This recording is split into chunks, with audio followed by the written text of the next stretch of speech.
तो hello guys, कैसे हो आप। और मैं જ્યાં આને વાલા હું अपनी मंजिल के पास। તો હવે આવા જ હુક વાપરવા પડશે હો મિત્રો, તો જ આપણું માર્કેટમાં હાલશે।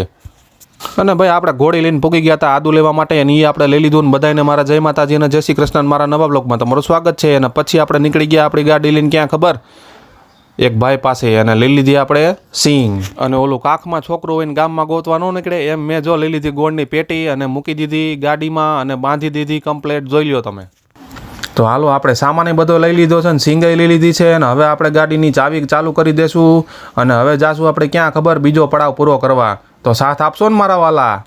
અને મિત્રો પછી તો આપણે ગાડી ભગાવી દીધી ભૂમ ભૂમ અને ચડાવી દીધી પુલ ઉપર। અને જો આ તમને દેખાય ની ગાર્ડન છે હો ભાઈ, ત્યાં આપણે એક દી જવું છે રિયાંશને લઈને। અને પછી તો શું છે ભાઈ, આપણા વ્લોગમાં તો આવું હોય વાલા, બીજું તો કાંઈ હોય નહીં। તમને મજા આવે તો મને ફટાફટ ફોલો કરી લેજો। અને પૂગી ગયા સીધા જ ઘેરે અને લઈ લીધા અમૂલના ચીઝ, અને એ પણ આપણે આપણા ફ્રીજમાં ગોઠવી દીધા। જોઈ લો તમે આપણું નાનકડું ફ્રીજ હોવાલા।